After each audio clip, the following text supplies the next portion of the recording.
यदि भस्म करना चाहते हैं तो मुझे कर दीजिए, परंतु मेरी मातृभूमि के लिए ऐसी अनर्थपूर्ण बातें मत कीजिए। आपके क्रोध का कारण अयोध्या नहीं है, फिर क्रोध की दृष्टि अयोध्या पर क्यों? तनिक क्रोध त्याग कर विवेक की दृष्टि से देखिए। मैं अपने ही अतिथि का अनादर करने का औचित्य क्यों रखूंगा?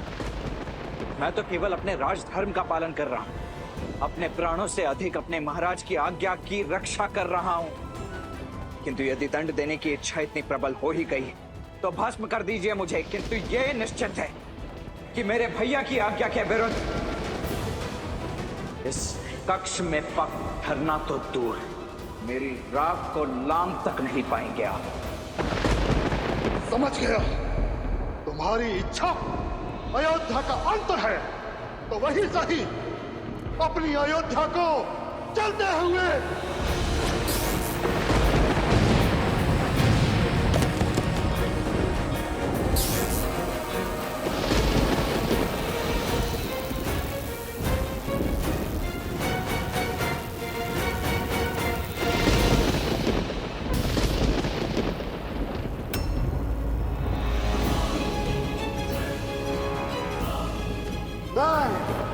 अत्रि पुत्र दुर्वासा आज अपने सारे तप और त्याग को साक्षी मानकर ये। रुक जाइए, शांत हो जाइए। मुझ पर आए क्रोध का दंड अयोध्या को क्यों? शांत हो जाइए ऋषिवर, तनिक धैर्य रखिए।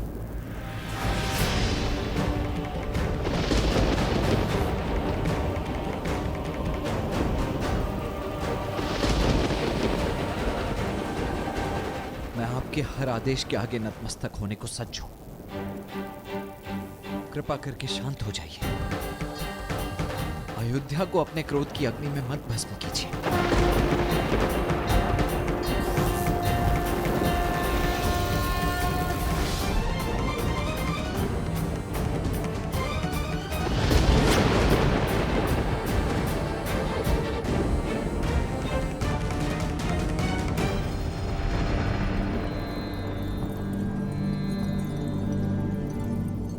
जितना आवश्यक भैया की आज्ञा का पालन करना है,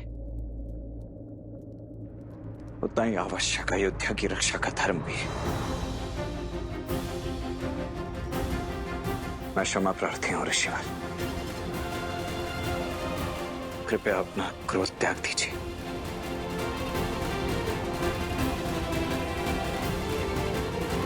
आप यहीं रुकिए, मैं भैया को बुला लाता हूं।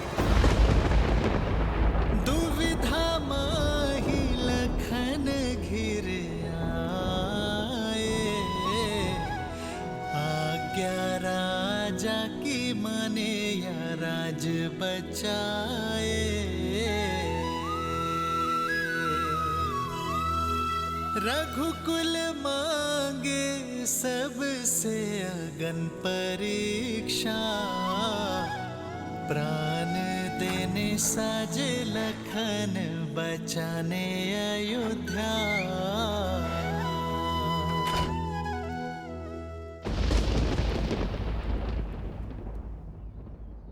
हम आपको वचन देते हैं, आज से हम देह व्यापार का भाग नहीं बनेंगे, और यदि कोई हमारे समक्ष भी इस पाप पर आतुर हुआ, किसी मानव को बेचता दिखाई दिया, किसी माता को उसके संतान से भिन्न करता पाया गया, तो हम सब उसका विरोध करेंगे। अति उत्तम। आप सबने हमें इतना प्रेम दिया, स्वीकृति दी, इतना सम्मान और सत्कार दिया, उसके लिए आप सबका कोटि कोटि धन्यवाद। इस स्थान को छोड़ने का मन तो नहीं कर रहा है, किंतु अपनी यात्रा को संपूर्ण करने के लिए हमें आगे बढ़ना होगा, और जब तक मैं ना लौटूं, तब तक मेरे राज्य का कारोबार आप और आपकी पत्नी संभालेंगे। अब से लवपुरी का दायित्व कुछ समय के लिए मैं आपको देता हूँ।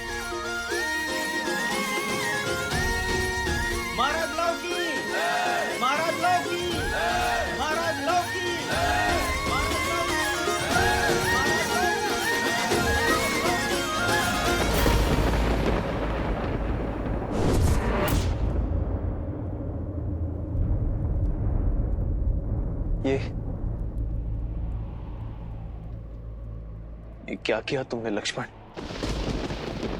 जो इस आज्ञा का उल्लंघन करेगा मैं उसे मृत्यु दंड दूंगा।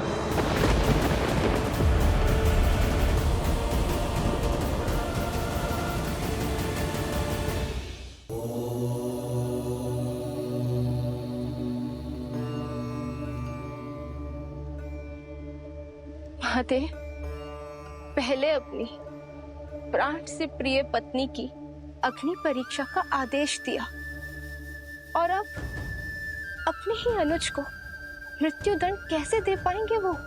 देवी, मेरे श्री राम का आयन संसार को यही सीख तो देता है कि कैसे प्रतिकूल परिस्थितियों में भी स्वयं को संभाला जाए, कैसे विषम से विषम आपदा में भी मर्यादा के पद से अडिग ना हो हम। अब देखना तो यह है देवी कि उलझनों के इस भंवर को कैसे सुलझाएंगे मेरे श्री राम।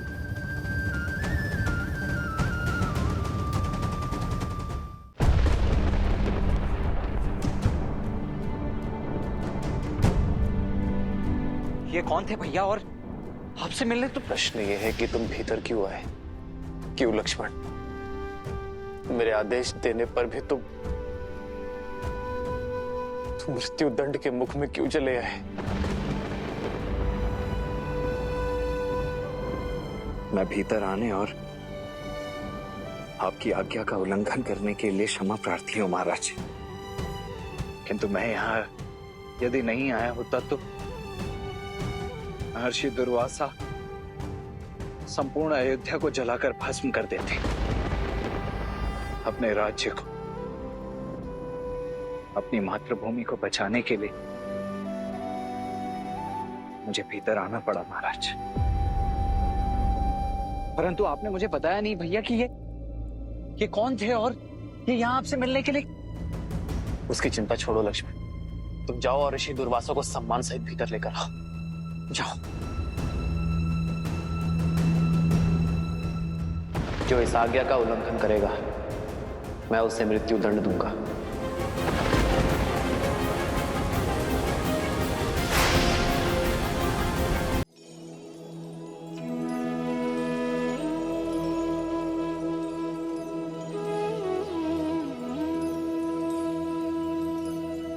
पधारिए ऋषिवर।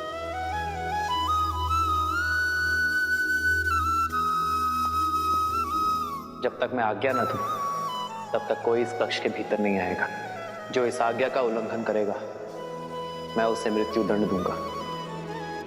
लक्ष्मण ने अपना धर्म निभाया है, मुझे भी अपने दिए हुए वचन निभाने होंगे, किंतु अपने ही आज्ञा के उल्लंघन का जो दंड मैंने निश्चित किया था, इस दंड का दंश अपने भाई को कैसे दे दूं मैं? कैसे ही अपने भाई को मृत्यु दंड दे दूं? नारायण मन नर की पीर पुकारे, त्याग लखन के रह राम विचारे।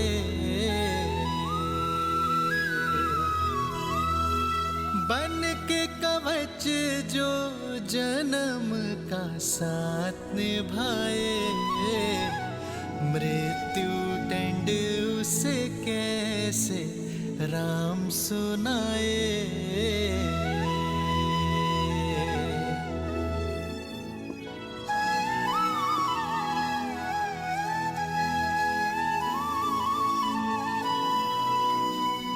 भैया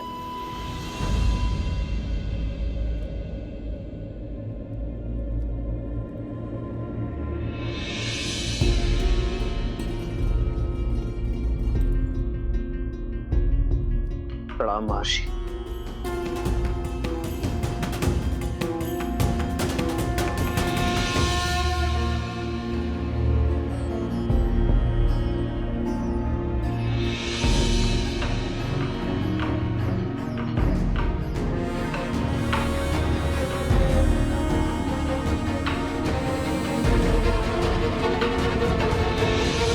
आपका कथन उचित है महर्षि।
मेरे भगवान,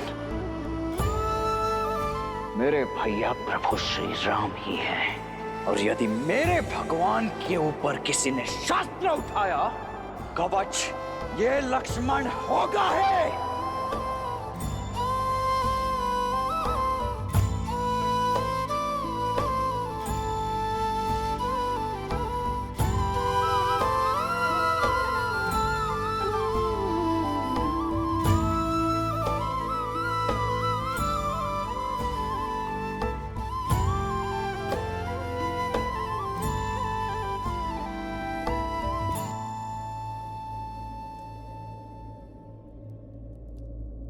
क्षमा कीजिए भैया, मैं आपका अपराधी हूं। मुझे खेद है कि मैं आपकी आज्ञा की अवज्ञा करके भीतर कक्ष में प्रवेश कर गया। मैं जानता हूं कि आप इस बात से अत्यंत व्यथित और विचलित हो गए, और मुझे इस दुस्साहस के दंड का भी भान है। आपकी चिंता का यही कारण है ना भैया? भैया, यदि मैं ऋषि दुर्वासा को भीतर नहीं आने देता तो तुमने जो भी किया अपनी प्रजा और प्रजावासियों को बचाने के लिए किया। लक्ष्मण, तुम्हारा उद्देश्य ऋषिवर को रोकना था। यदि तुम चाहते तो किसी सेवक को भेज सकते थे, किंतु तुमने ऐसा नहीं किया। दंड का भान होते हुए भी तुम स्वयं भीतर आए। स्वार्थ को त्याग कर तुमने परोपकार किया लक्ष्मण, और इसीलिए तुम दंड के भागी नहीं हो। तो भैया, अयोध्या के नियम और अयोध्यापति के वचन तोड़े नहीं जा सकते। नियम और वचन धर्म की रक्षा के लिए होते लक्ष्मण, और तुमने अपने कर्म से धर्म की रक्षा की है। तुम भीतर स्वार्थ के भाव से नहीं, निस्वार्थ भाव से आए थे।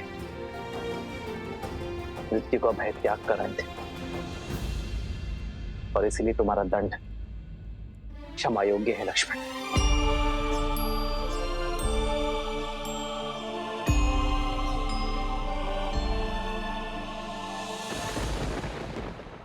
आप ऐसा कह सकते हैं भैया, आप मेरे बड़े भैया हैं। मेरे लिए तो आपने नाग पाश का दंश तक सहा था। मुझे स्वस्थ देखने के लिए तो आप कोई भी सीमा पार कर सकते हैं, कोई ना कोई कारण निकाल सकते हैं जिससे मेरा कर्म न्यायोचित सिद्ध हो सके। और आप केवल मेरे भैया ही नहीं, अयोध्या के महाराज भी हैं। रघुकुल का मुकुट है आप भैया, और आपके शीश पर वचन भंजक होने का कलंक लगने नहीं दूंगा मैं भैया। ये दंड एक राजा का वचन था, एक राजा का प्रण था कि जो भी इस भेंट में अवरोध उत्पन्न करेगा वो मृत्यु दंड का भागी होगा। आप अयोध्यापति श्री राम हैं, और आने वाले किसी भी युग में, किसी भी काल में आपके धर्म पर प्रश्न चिन्ह नहीं उठना चाहिए भैया कि श्री राम ने अपने परिवार के लिए, अपने स्वार्थ के लिए, अपने वचन से, अपने प्रण से, अपने धर्म से मुख मोड़ लिया। लक्ष्मण, मेरे भैया तो मर्यादा पुरुषोत्तम है, और ये मेरे लिए बहुत बड़े सम्मान की बात है। ये मेरा गर्व है भैया, और मेरा ये गौरव आप मुझसे नहीं छीन सकते। इसीलिए मेरे रहते आपके इस पद, इस उपलब्धि पर कलंक नहीं लगने दूंगा। इसीलिए जो बात आप नहीं कह सकते, उन शब्दों को मैं स्वयं कहता हूं। मैं दशरथ नंदन रघुवंशज लक्ष्मण अपने राज्य के प्रति अपने महाराज की आज्ञा की अवहेलना करने के दोष में दंड स्वरूप स्वयं को मृत्यु दंड देता हूं। सदा चलिया प्राण जाए पर वचन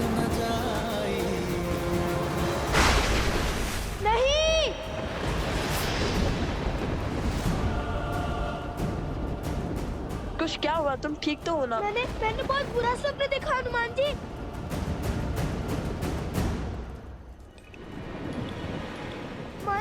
मन बहुत घबरा रहा है, मानो अयोध्या किसी घोर संकट में है। बार बार मन में अयोध्या का ही विचार आ रहा है।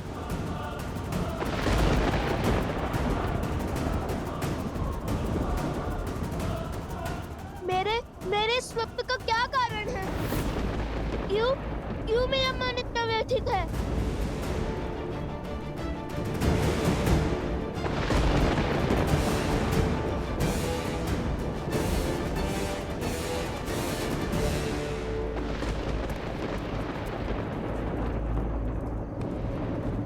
मेरी विनती है हनुमान जी, अयोध्या जाकर पता लगाइए कि वहाँ सब कुशल तो है ना? वैसे तो मैं कभी भी अपने प्रभु की आज्ञा को नहीं टालता,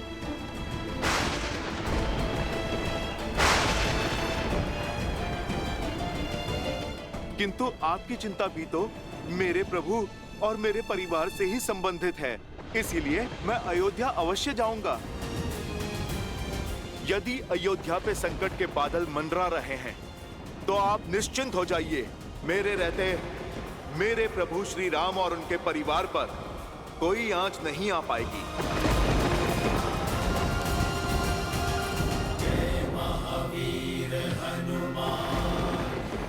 जय श्री राम।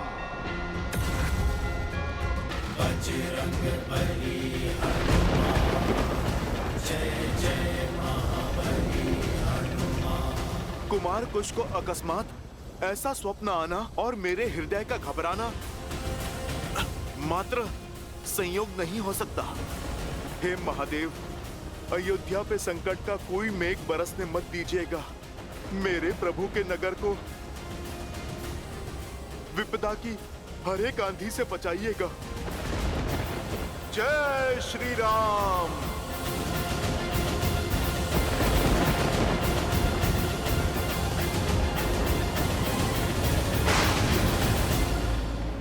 लक्ष्मण,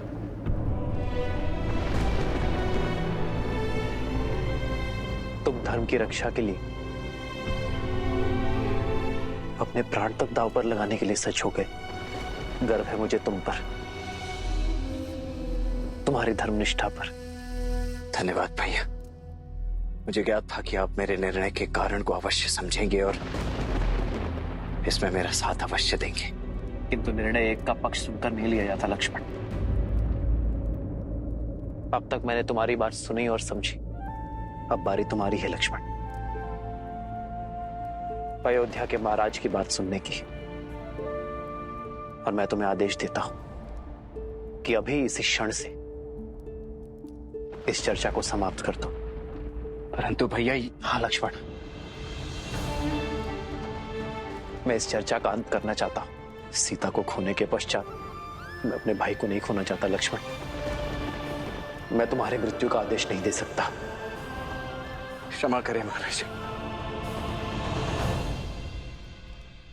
परंतु अयोध्यापति के इस आदेश को नीति की स्वीकृति नहीं है। रघुकुल के सम्मान के लिए, वचन के लिए रघुवंशी अपना बलिदान देते हैं और इस बलिदान से मैं अपना पग पीछे नहीं ले सकता। लक्ष्मण महाराज और बड़े भाई होने के नाते आपसे आज्ञा चाहता हूं, क्योंकि आपकी आज्ञा के बिना मेरे पग आगे भी कैसे बढ़ पाएंगे। ये पावन धरती छोड़ परलोक नहीं जा पाएंगे भैया।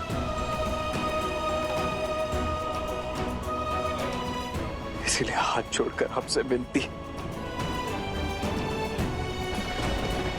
कि मुझे ये देह त्यागने की अनुमति दे दीजिए। तुम कैसी बातें कर रहे हो लक्ष्मण?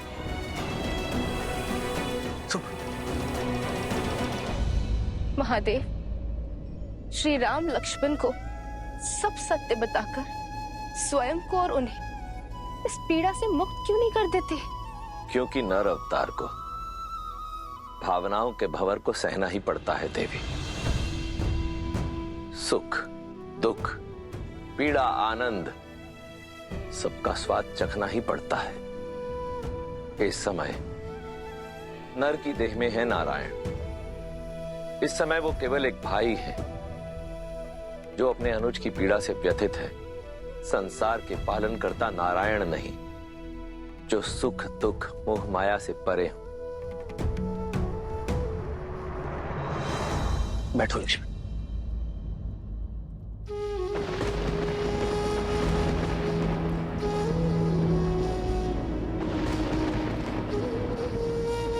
तुमने एक भाई से आज्ञा मांगी है लक्ष्मण, जो वो नहीं देगा।